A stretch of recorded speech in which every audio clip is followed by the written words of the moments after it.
اللہ تبارک و تعالی فرماتا ہے الا بذکر اللہ تطمئن القلوب۔ ترجمہ سن لو، اللہ کی یاد ہی میں دلوں کا چین ہے۔ نہ دولت سے، نہ دنیا سے، نہ گھر آباد کرنے سے سکون ملتا ہے دل کو، بس خدا کو یاد کرنے سے۔ حجت الاسلام امام محمد غزالی رضی اللہ تعالی عنہ اپنی مقبول اور مشہور کتاب مکاشف القلوب میں غفلت کی مذمت و برائی میں بہت کچھ تحریر فرمایا، جس کا خلاصہ یہ ہے کہ غفلت و مہلک مرض ہے جو تندرست و کامیاب انسان کو بیمار اور ناکام بنا دیتی ہے۔ غفلت میں مبتلا شخص نعمت و دولت سے محروم رہتا ہے۔ یہ وجہ کہ غافل انسان نعمت و دولت والے آدمی سے حسد کرنے لگتا ہے اور دین و دنیا دونوں میں خسارہ اور نقصان اٹھاتا ہے۔ امام محمد غزالی رضی اللہ تعالیٰ عنہ بیان فرماتے ہیں، ایک نیک آدمی نے اپنے استاد کو خواب میں دیکھا اور پوچھا، آپ کے نزدیک سب سے بڑی حسرت کون سی ہے؟ تو استاد نے جواب دیا، غفلت سب سے بڑی حسرت ہے۔ امام محمد غزالی رحمۃ اللہ تعالی علیہ نقل فرماتے ہیں، کسی شخص نے حضرت ذوالنون مصری رضی اللہ تعالیٰ عنہ کو خواب میں دیکھا اور دریافت کیا کہ اللہ تبارک و تعالیٰ نے آپ کے ساتھ کیا حسن سلوک کیا؟ تو حضرت امام ذوالنون مصری رضی اللہ تعالیٰ نے جواب دیا، اللہ تعالیٰ نے مجھے اپنی بارگاہ میں کھڑا کیا اور فرمایا، اے جھوٹے دعوے دار، تو نے میری محبت کا دعویٰ کیا اور پھر بھی مجھ سے غافل رہا۔ منزل عشق میں تسلیم و رضا مشکل ہے، جن کے رتبے ہیں سوا ان کو سوا مشکل ہے۔ ہر چیز اللہ تعالیٰ کا ذکر کرتی، چاہے آسمانوں میں ہو چاہے زمینوں میں ہو، اگر وہ چیز غافل ہو جائے، غفلت کے نتیجے میں مبتلا ہو جائے تو وہ چیز تباہ و برباد ہو کر رہ جاتی ہے۔ ایک بزرگ نے جب یہ آیات پڑھی، یسبح للہ ما فی السماوات و ما فی الارض، 28واں پارہ رکوع 11واں، کہ اللہ تعالیٰ فرماتا ہے، اللہ کی پاکی بولتا ہے جو کچھ آسمانوں میں ہیں اور جو کچھ زمین میں ہے۔ اس بزرگ کے دل میں خیال آیا، اگر یہی بات ہے تو پھر ان چیزوں کی آواز ہمیں سنائی کیوں نہیں دیتی؟ ابھی یہ خیال ہی کیا تھا کہ پیشاب کی حاجت ہوئی اور وہ بزرگ پانی کے برتن کو اٹھاتے تو اس برتن سے اللہ اللہ کی آواز سنائی دیتی۔ انہوں نے اس برتن کو رکھ دیا اور سوچنے لگے، اس برتن کو پیشاب خانے میں کس طرح لے جاؤ جو اللہ اللہ کر رہا ہے۔ پھر مٹی کے ڈھیلے کو اٹھایا تو ڈھیلے سے اللہ اللہ کے ذکر کی صدائیں سنائی دے رہی ان کے کانوں میں۔ اب وہ بزرگ بڑے حیران و پریشان ہو گئے، ان ڈھیلوں کو بھی پیشاب کے لیے استعمال نہیں کر سکتے، اس لیے وہ اللہ اللہ کر رہے۔ الغرض وہ بزرگ جس طرف بڑھتے ہر چیز سے اللہ اللہ کی صدائیں سنتے اور وہ بزرگ حیران و پریشان ہو گئے، اب میں کیا کروں؟ رحمت الہی نے پکارا، اے میرے بندے، اے میرے نیک بندے، تو نے کچھ سمجھا؟ ہم ان چیزوں کی آواز تمہاری کانوں کو اس لیے نہیں سنا دیتے تاکہ تمہارے کاروبار نہ رک جائے۔ وہ بزرگ فوراً سجدے میں گر گئے اور اللہ تعالیٰ کی بارگاہ میں معافی کے طلبگار ہوئے۔ پتہ چلا کہ ان آوازوں کو اس لیے اللہ تبارک و تعالیٰ ہمارے کانوں کو نہیں سناتا تاکہ ہم اپنے کاروبار کو نہ بند کر دے، نہ اپنے بیوی بچوں کو پالنا نہ بند کر دے، اس لیے اس چیز کو اللہ تبارک و تعالیٰ نے پوشیدہ اور مخفی رکھا۔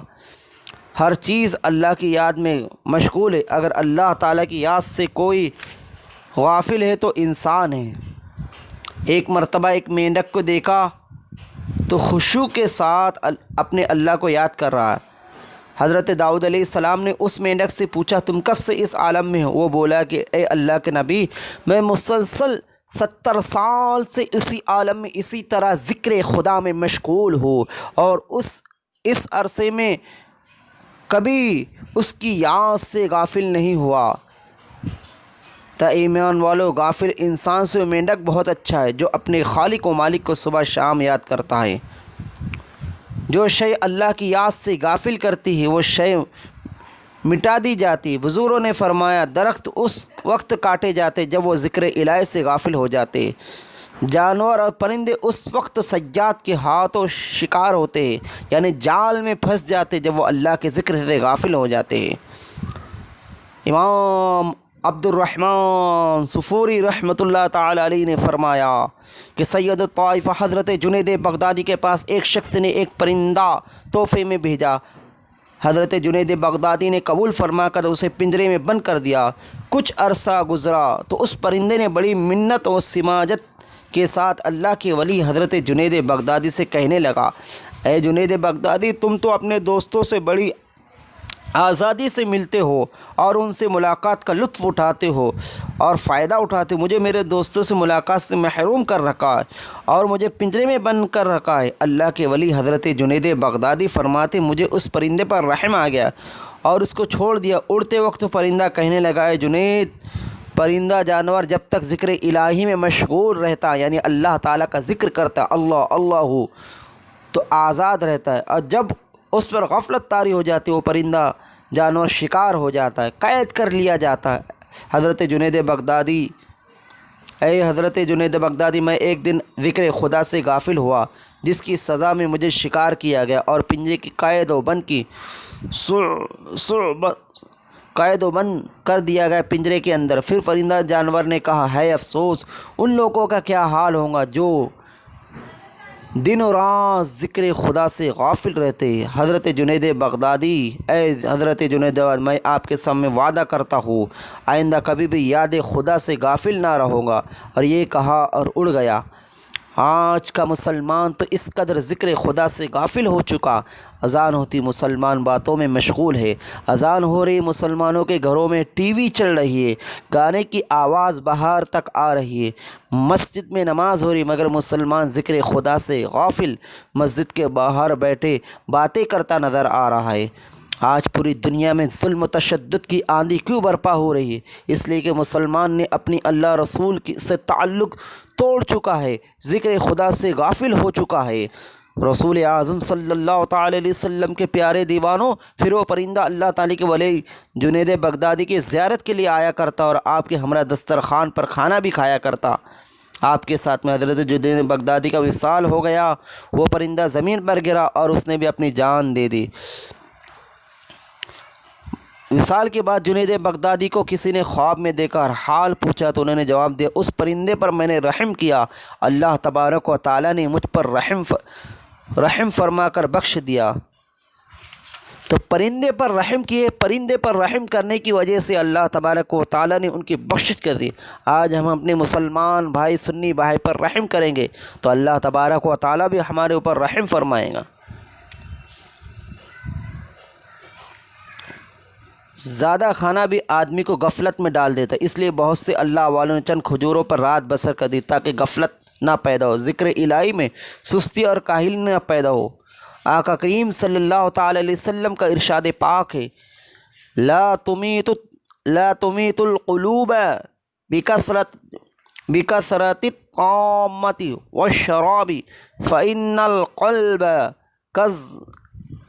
كالزراع يموت اذا کثر علیہ الماء۔ بے شک اپنے دلوں کو کھانے پینے کی زیادتی سے مردہ نہ کرو، کیونکہ دل کھیتی کی طرح جو پانی کی زیادتی سے خراب ہو جاتی ہے۔ مصطفیٰ کریم صلی اللہ تعالی علیہ وسلم نے فرمایا، آدمی اپنے پیٹ سے بڑھ کر کسی برتن کو برائی سے نہیں بھرتا۔ انسان کے لیے چند لقمے کافی ہے۔ انسان کے لیے ضروری اپنے پیٹ کے 3 حصے کرے، ایک حصہ کھانے کے لیے، ایک حصہ پانی کے لیے اور ایک تہائی یعنی ایک حصہ سانس لینے کے لیے۔ شاہ بطحہ نے فرمایا، بھوک اور پیاس کے ذریعے اپنے نفسوں کے خلاف جہاد کرو، کیونکہ اس کا ثواب اللہ تعالی کے راستے میں جہاد کرنے والے کے ثواب کے جیسا ہے۔ یعنی بھوک اور پیاس کے ذریعے سے اللہ کے رسول صلی اللہ تعالی علیہ وسلم نے فرمایا، وَإِنَّهُ لَيْسَ مِنْ عَمَلٍ احب الی اللہ من جوع وعطش۔ بے شک اللہ تعالیٰ کو بھوک اور پیاس سے بڑھ کر کوئی عمل پسندیدہ نہیں ہے۔ اللہ کے حبیب صلی اللہ تعالی علیہ وسلم نے فرمایا، جو شخص اپنے پیٹ کو بھوکا رکھتا ہے اس کی سوچ عظیم اور اس کا دل ہوشیار ہو جاتا ہے۔ اللہ کے رسول صلی اللہ تعالی علیہ وسلم نے فرمایا من شبع ونام قاسم قلبہ، یعنی جو شخص سیر ہو کر کھائے اور سو جائے اس کا دل سخت ہو جاتا ہے، یعنی مضبوط ہو جاتا ہے۔ پھر اللہ کے رسول نے فرمایا لِكُلِّ شَيْءٍ زَكَاةٌ وَزَكَاةُ الْبَدَنِ الْجُوعُ، یعنی ہر چیز کی زکوٰۃ ہے اور بدن کی زکوٰۃ بھوک ہے۔